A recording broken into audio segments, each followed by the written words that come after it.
Aboriginal healing, traditional healing, and the spiritual side and the land is all one. It wasn't separate.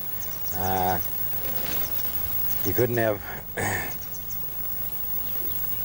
one without the other. The land, the trees, the animals, they're all one, even the stars. So if for anything to work, you have to have a strong belief for it to work on you. If you didn't believe in it, then it didn't work. That's how a lot of our bush medicine works. It's the belief that, yeah, go on. Who passed down that knowledge? Well, you learned it either through initiation and from the elders. They taught you all the things about plants. The first start of your life was done by women, and they taught you about a lot of the plants. Then part of your initiation you're done with the men.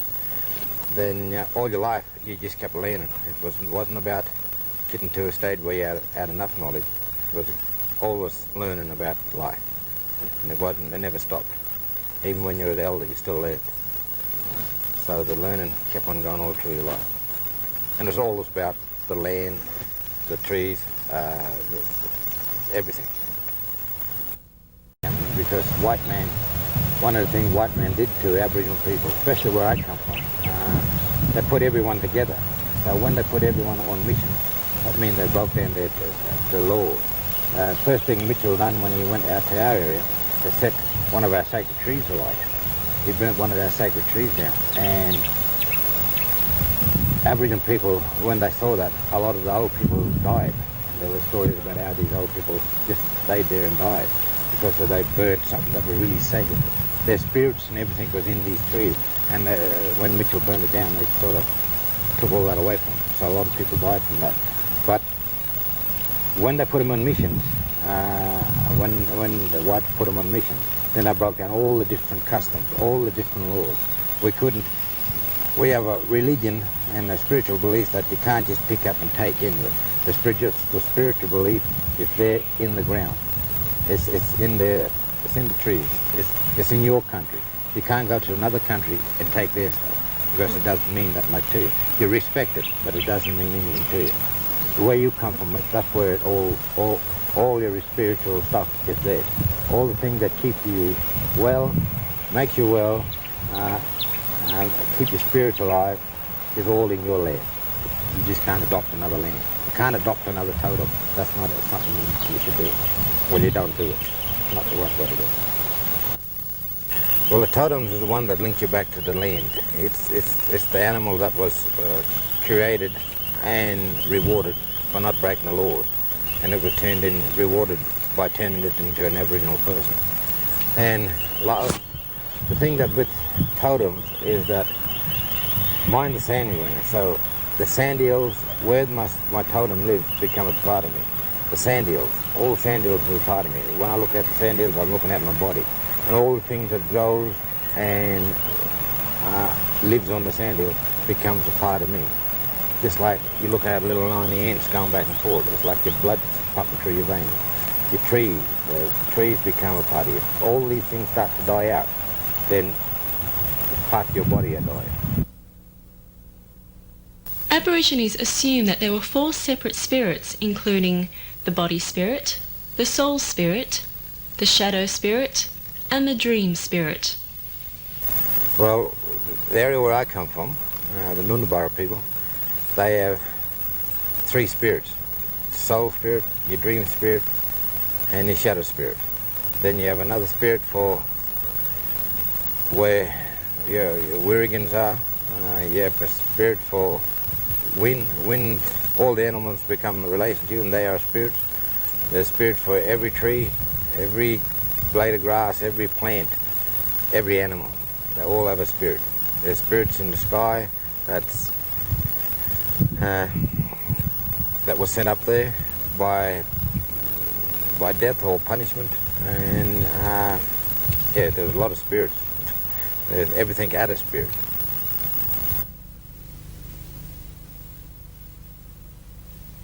Well, death could represent. It represents, we have a comet. If the Aboriginal people seen a comet, then there was someone close to them that was going to die, because comet represents death, and it also represents another death, it represents drought. So a comet there was a bad thing that represents death. Death wasn't a sad thing. It was if you didn't get the ceremony, then it was a bad thing.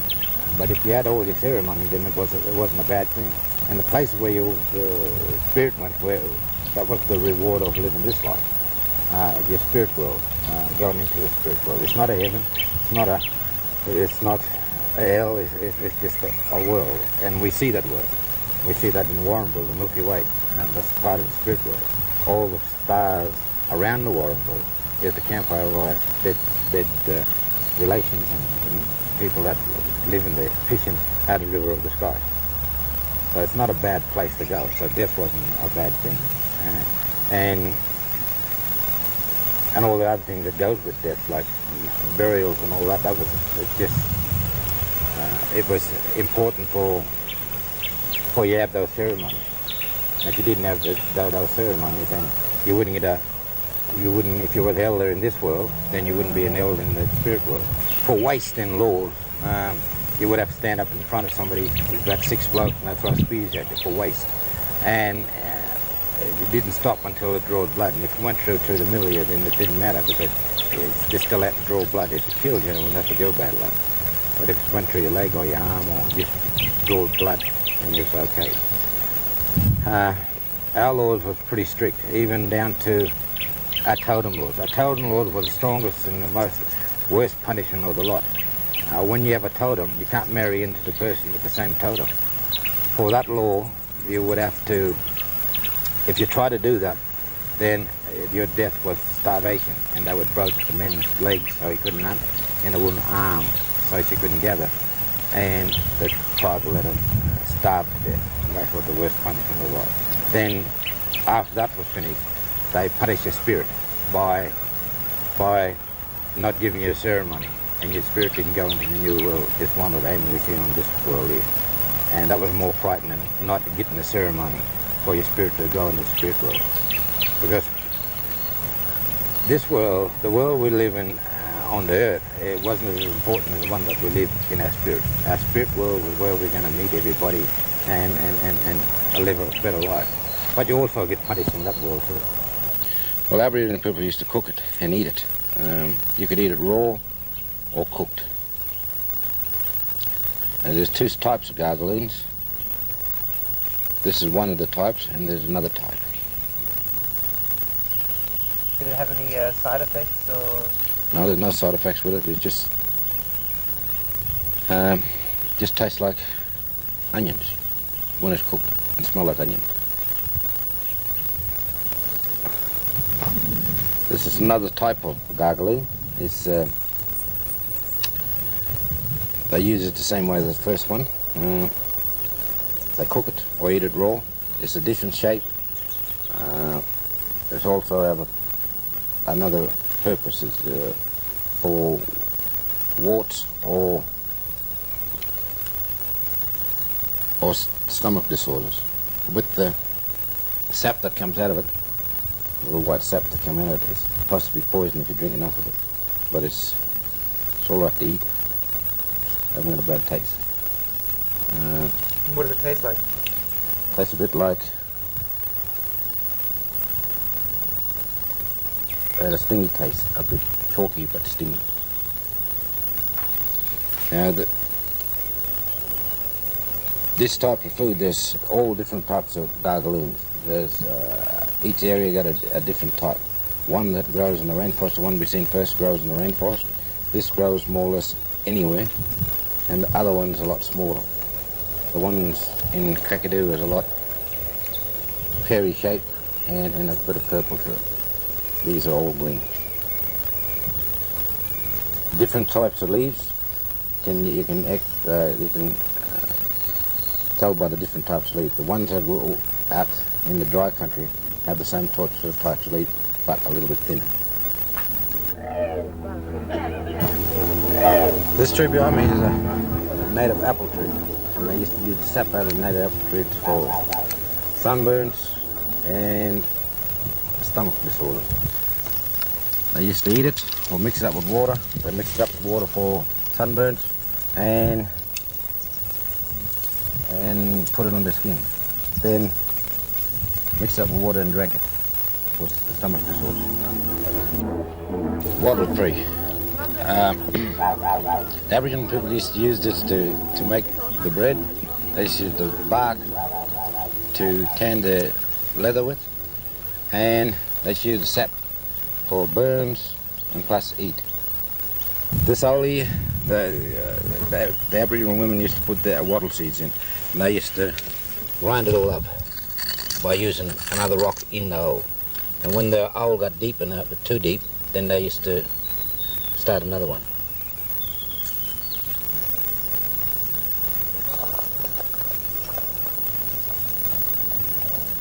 Say if you had, I'll just go through one at each time. So Kumbungi, with Kumbungi you would make bread, food out of Kumbungi and baskets out of Kumbungi. You make bread out of a bowl, out of the stem, you used to eat the stems with like a spinach sort of thing, grind up and eat. Then you used to make a basket out of that. Gidgee, you used to use the gidgee tree for the sap that comes out of the gidgee. The tree for boomerang, the flower was to tell you what time the emus was laying, and it's used like a timer with the Milky Way. The Milky Way is another emu in the sky. The bumble was a tree that you could eat the sap out of. The mistletoe was pretty good out of bumble trees. It was better than probably one of the best mistletoes. And the flowers out of the bumble tree was used for morning dresses. Plus you could drink the nectar out of that. But morning dresses was more or less come out of the bumble trees. You had the big lilies that grow on the water, and that was just all fruits, plants, and some the bulb, the roots, and that was used for medical things, different sort of medicines and stuff like that. Medicinal plants used in traditional Aboriginal cultures were ones commonly found in the vicinity of the community. Aborigines never carried medicine bags as they usually had remedies growing close by, and even if a particular plant was not available, another plant was used in its place. When using plants as medicines, Aborigines rarely mixed different combinations of plants and usually used one plant for one particular ailment. Some medicinal plants were known to vary in strength depending on the season at which they were picked. For instance, the toothed ragwort leaves were regarded as most potent for medicinal preparations just after rain, where the leaves were used as a remedy for toothaches. Some of the plants they used to use, one of the plants they used to use for smoking was, where I come from, was dogwood. It's a little, I don't know what the European name for it, but it's called dogwood. And the plants that was for smoking used to have the fruit plants like quandong, gooey, napan, garloon, ika, bumbles. Used to have all different plants. There was a lot of bulbs that used to use. There was a lot of yam. So a lot of the stuff that we used to use out there was either you use the fruit for food and you use the bark for another purpose. The purpose could be from tanning your leather to making medicine. Quinine was another thing that you used to use a lot.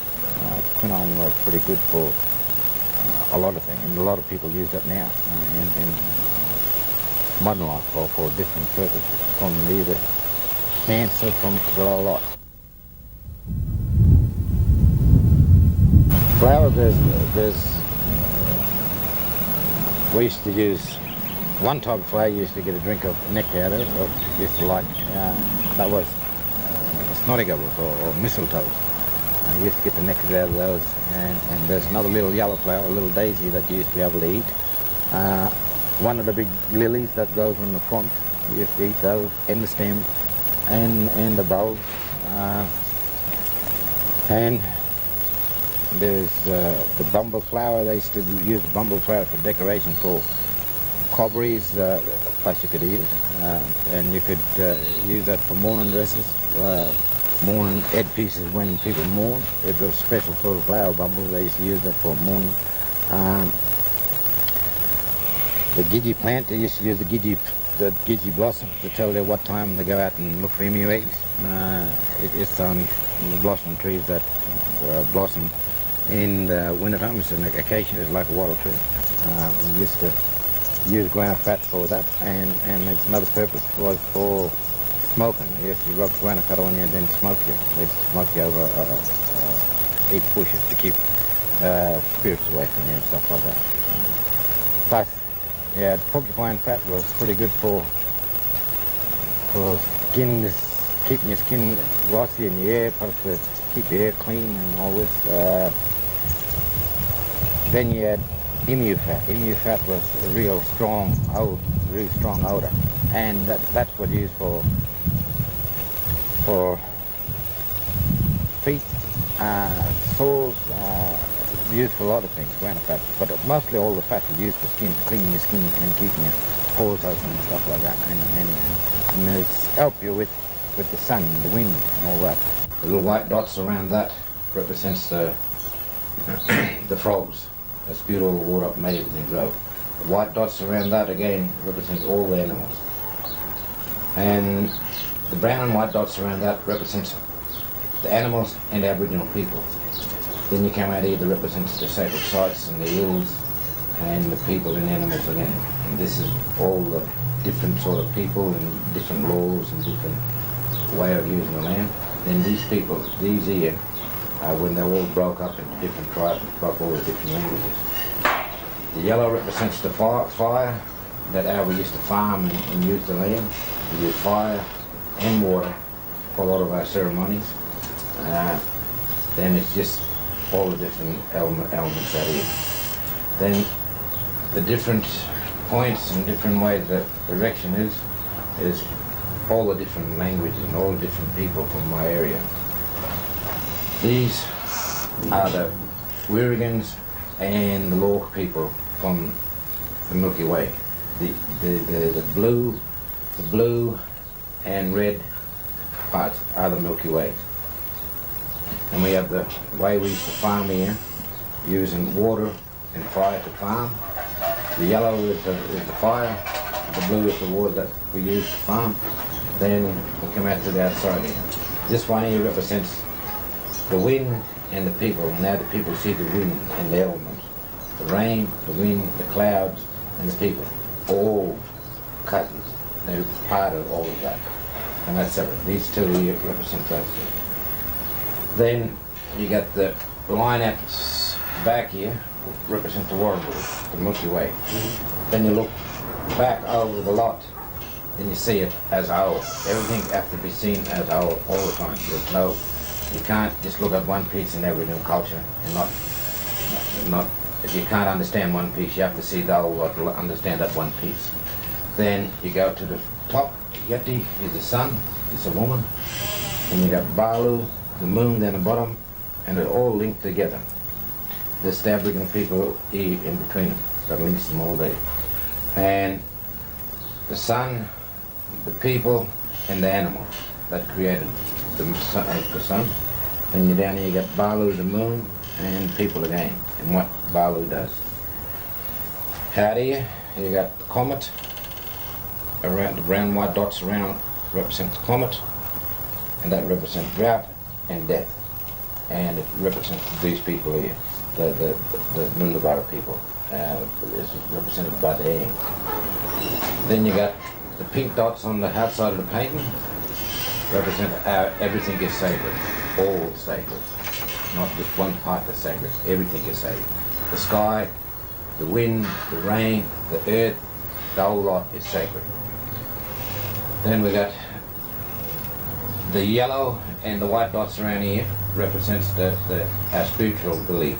That's people that live, that lives in the Milky Way. That's their campfire in the Milky Way. And they're fishing in the Milky Way, fishing in the river of the sky, the Warrabul. And this represents the water. The blue is for the water, and the red is for the fish, codfish. Then you got the trees, two trees in it. Where I come from, you have 3 sacred trees.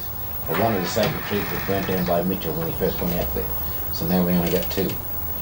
We've got 2 sacred trees, and everything in our sacred trees is protected. You can't take food off the trees or kill anything in the trees.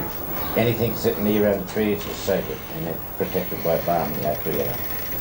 The white represents the stars, the brown and white represents the totem of the people and the people. The blue, the 2 different blues just represents water. The red, again, it represents fire, campfires. So all the things on here represent something of some different kind. The lines and the points represent all different people in their different language and their different custom. And they're all done differently. Some got a dot in the end, some haven't got a dot in the end. Some just got a line linking to somewhere else.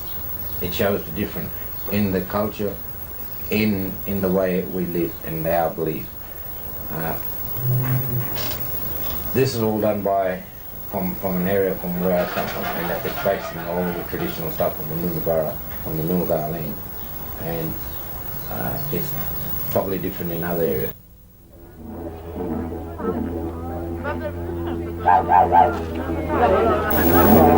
See that done from each area, not look at one area and say this is the traditional way and the rest is not traditional.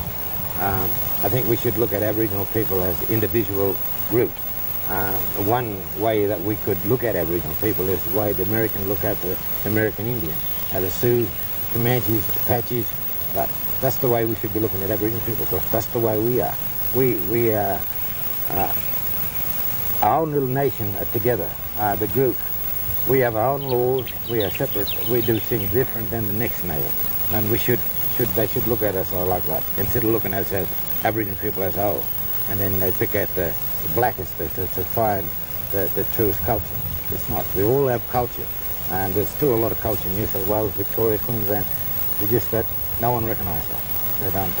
And we should look at these areas and get their uses and even the way we farm the land, the different way we farm the land. Because looking after land was the most important thing for Aboriginal people. We didn't own the land, we were the part of the land. And we only was the part that kept most of the stuff in balance by using fire, hunting and stuff like that, with also all the other animals.